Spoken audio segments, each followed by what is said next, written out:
No matter how good you are or how good you think you are, there's always an opportunity to be better, especially as a leader.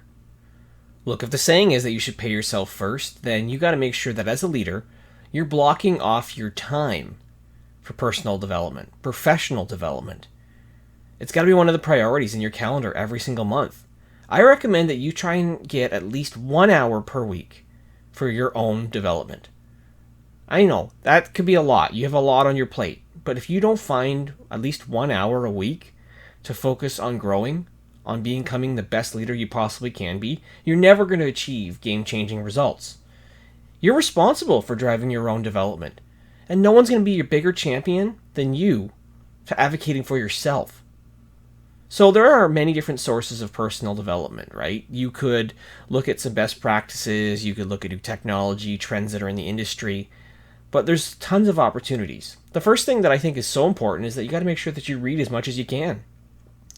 There's books, there's white papers, there's blogs, there's sources like the Harvard Business Review, because there's no shortage of material on becoming a better leader and manager. You have to seek out new opportunities to give yourself more perspective, more ideas, to be more well-rounded. I aim to read at least a minimum of 1 hour a day. That 1 hour a day could be spread out over the course of time, maybe 15 minutes here, 30 minutes there, or in one big chunk, but I'm always reading. It's going to help me. It's helped me so much get to where I am today and have the success that I've had. The other thing I do is I watch a lot of videos. So whether it's part of an e-learning platform, or streaming some videos on YouTube, or watching a course like this, there is lots of value in that. I find it's a great way to actually start your day. Watch a video over breakfast to learn a new skill, to become more proficient in something. And the other thing you can do, especially with Bluetooth available pretty much in all vehicles unless they're really old, is that you can just listen to the audio only as you're driving of a course, and that can provide you a ton of value as well. I think that it's also critical important that you make sure you're attending conferences and workshops throughout the course of the year, connecting with like-minded individuals, connect with people who are ahead of you, who have got more experience to leverage to give you. There's a plethora of different options out there. Depending on what your budget is, depending on your ability to travel, there is tons of events that you can pick up a lot of information from. When you do go to an event or when you connect with anyone, whether it's on social media, in person, virtually, ask questions, be curious, because you're not an expert at everything. Some people are really good at being able to convey information, so ask questions, find out more details. You're going to learn more in the long run, and it's going to be more valuable for you too, if the more you can ask questions of other people and gain some insights and knowledge from them. What's really critical too is that you practice though what you learn. You have to do so. It's one thing to read, to view something, to attend a course, but a lot of people don't take action. Take action. Be the person who actually implements what you've learned. When you try new methods and tactics, it's going to force you to grow, and you're going to become better as a result for it. I've had a tremendous amount of growth and success over the last number of years, and it's because I've actually put into practice what I've learned. I've learned a lot, so therefore I'm more diverse in what I'm able to do. I'm able to come with more creative solutions because I'm practicing what I've learned, and that helps me drive more innovation. Because the goal is always evolving to get better. Look, to really take it to the next level, you need to get better. Practice is essential. It takes anywhere from 18 to 21 days to make or break a habit.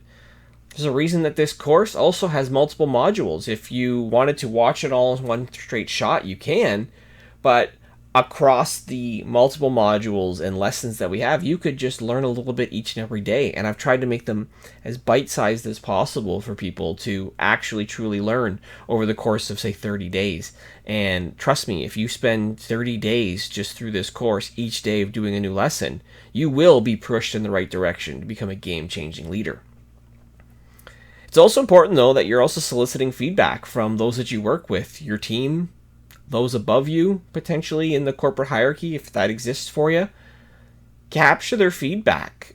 Be honest that you're trying to learn, and be curious, and you can learn from them, and they can tell you a lot about not only yourself, but what the team, your business, your department might need to do differently to really become the game changers, to become people who are more successful at having the right people, process, tools, technology that are going to take things to the next level.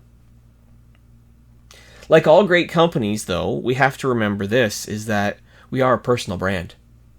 Each of us has a brand who symbolizes who we are, what we do, to the rest of the world. And you have to continue to evolve your brand.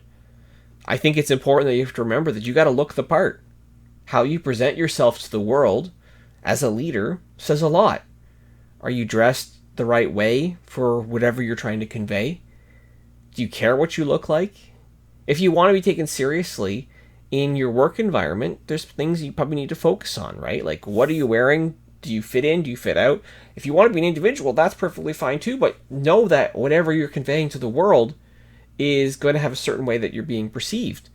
What's your hair look like? What's your facial hair look like? How do you move? How do you sit? What do you look like, right? It makes a world of difference, honestly, in terms of what you're trying to present in terms of that image. You also should act the part. I think one of the most memorable pieces of advice I learned early on in my career is that act as though you have the role that you want. So if you one day want to be a CEO, we'll start to act like one now. People will start taking you more seriously. There are certain mannerisms and behaviors that maybe you want to show to make sure you're acting the right way. Whether it's maintaining a certain level of eye contact, make sure you're saying thank you, shaking hands firmly, giving credit where credit's due, doing what you say you will do, standing your ground where necessary. And lastly, I think it's also important to sound the part. Yeah, you can look the part, you can act the part, but you also need to sound the part. I've seen some leaders, and I've worked with some leaders who sounded like children. And by that I mean they were getting way too emotional. They're incapable of leading teams or initiatives. They would fly off the handle. Think about what you are going to say before you say it. Make sure that you speak with confidence, not arrogance. Your tone of voice matters, your approach matters, the pace of your speech matters, so you don't sound like you're crazy. Don't sound so slow that you sound hesitant. Don't be a rambler because everyone's busy. Don't purposely choose big words because you think it's going to make you feel smarter. Make sure that you have the right expression in your voice. Look, if you want to evolve your personal brand, look, act, and sound the part, but make sure you're doing things that make sense and being your true, genuine self more than anything else. You can start to pepper in changes over time, but don't be such a drastic shift because people are going to wonder what's up.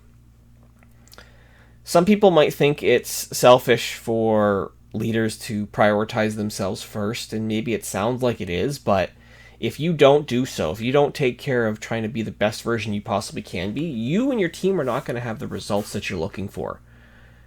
You can more easily bring out the best in others when you are operating at your best. And trust me, that's when the real magic happens. Sometimes it's just having the right environment that's going to create that, but you have to be deliberate and intentional with what you do. The choice is always yours to be better. Don't be afraid to put yourself first.